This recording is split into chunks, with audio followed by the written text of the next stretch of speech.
Hello beautiful friends, welcome to my channel. I'm really glad you're here. Today's video will explore the difference between the lenses of gender diversity and transness, and consider how the contemporary push toward individualism can actually collapse room for freedom of expression by interpreting all forms of expression as matters of identity. And at the end of this video, I'll leave you with 3 questions for personal reflection that can help make sense of anything we discuss today in light of your own life. So, we'll begin by considering gender diversity, or the fact that throughout all of history, in every society, people have expressed their so-called gender in many different ways.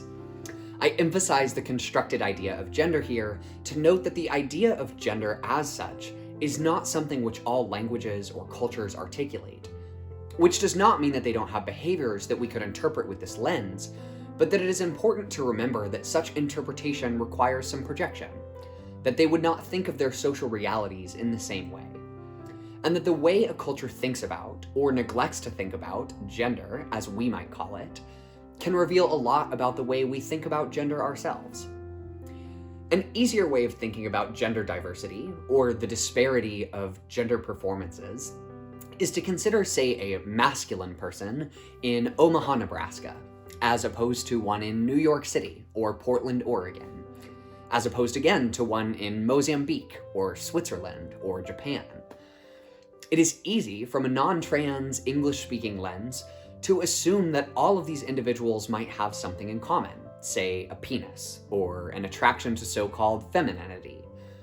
But we know that assumptions about binary genitals are not a scientific reality, that people inevitably transgress the scripts they are given, and that furthermore, while there might be linguistic translations for the terms masculine or feminine, even the words used to describe these performances require some projection and assumption.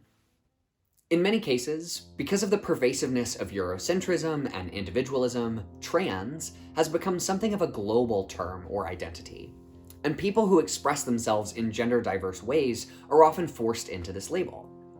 But when we talk about gender diversity, what we're really talking about is the fact that there are many different ways that people dress, walk, speak, behave, or perform themselves publicly, which could be broken down into their separate pieces, but instead are often interpreted as a single thing, someone's gender.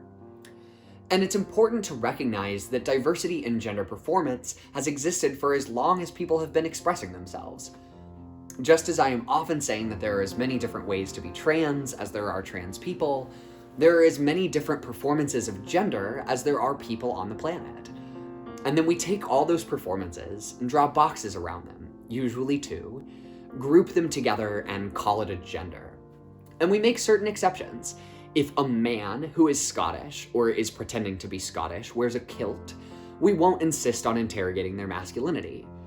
But if you see someone with a beard wearing a bright pink floral skirt at Walmart, you're more likely to take notice and question the person's gender.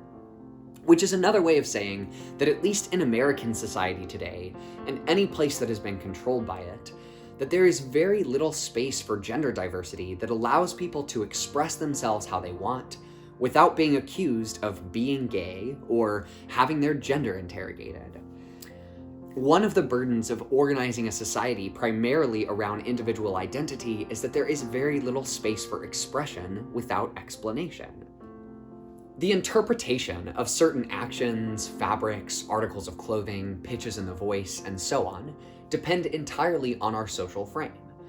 To make the consequences of these social frames a bit more specific, let's connect this to an example of Two-Spirit people, an identity which descends from the Indigenous nations of North America. It is important to note up front that the term Two-Spirit is itself an admitted combining and collapsing of many different terms, as each Indigenous nation had their own unique understanding and integration of diverse gender expression, but that many of these terms have been lost in the wake of colonialism, or fail to translate into English. But what all the identities represented by the term Two-Spirit demonstrate is the reality of a social order which allows for and embraces diverse expression without pathologizing such diversity as individual non-compliance. Many Native American nations specifically embraced this gender variance as a valuable, organic, even healing facet of the community. Now, I am not suggesting that non-Indigenous people, myself included, take up this label as an alternative to speaking of themselves as queer or trans, as unfortunately many non-Native people have violently tried to do.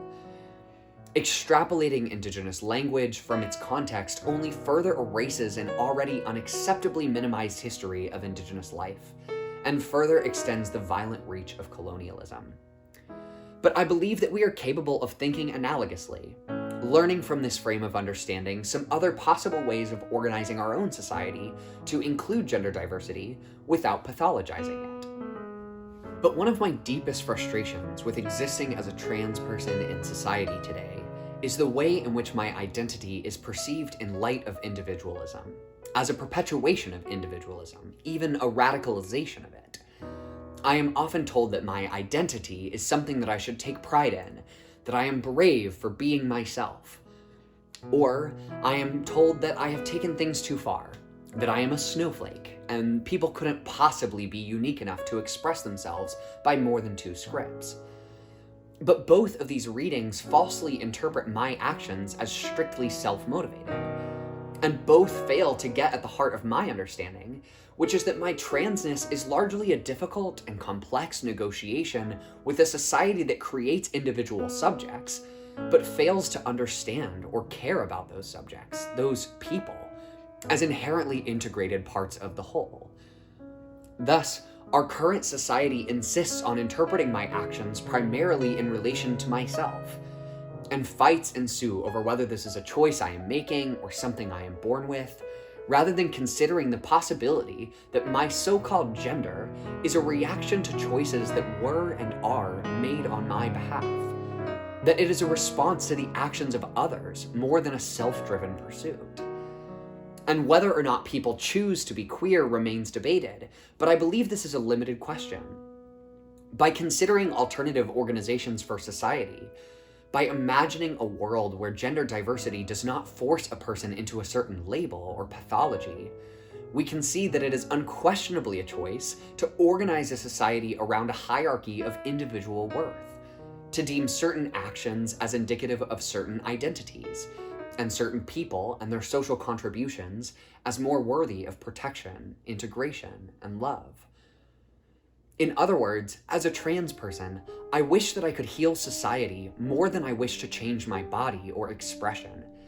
And that if I still desired to change those things about myself in a healthier society, I wish they could be unburdened decisions, motivated by pleasure and autonomy, not necessity or survival.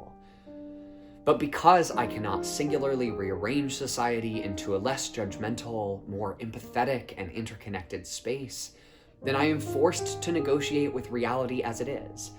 And then my negotiation tends to actually push me farther away from the social reform I am seeking. As I stated before, I do not believe that the answer is to appropriate other frames of gender diversity, to rip them from their context, pretend they are our own, and hope they can save us from the mess of our own society.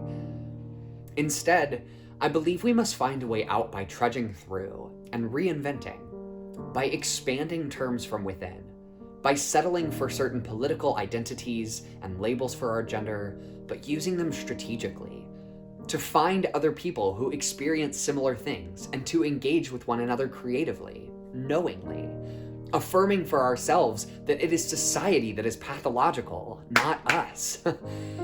And to accept that for as long as society looks the way it does, that people will continue to ignorantly compare me to Caitlyn Jenner and assume the comparison is appropriate.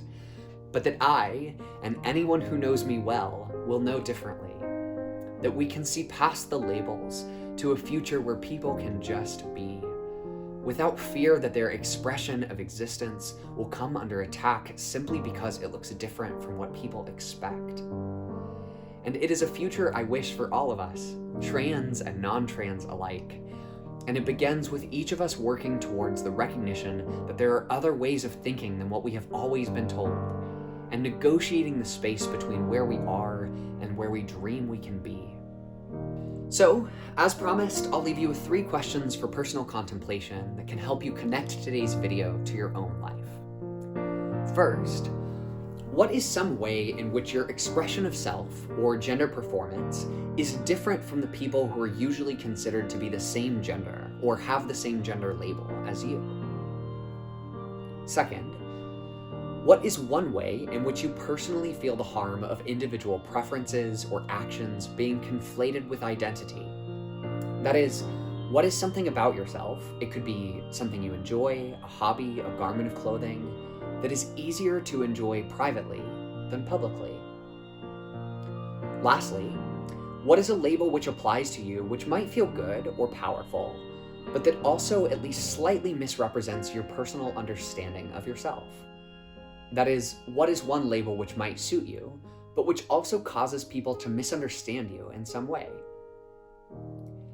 If you're feeling brave and vulnerable enough to share your responses to today's questions, I would love to hear from you in the comments. If you want to learn more about the formation and function of the label Two-Spirit, I'm attaching a link to the paper I wrote in grad school in the description of this video. Or if you're interested in learning more about global gender diversity, I'm also attaching a link to a PBS site which features an interactive world map that you can click around to see how different societies have manifested different forms of gender diversity.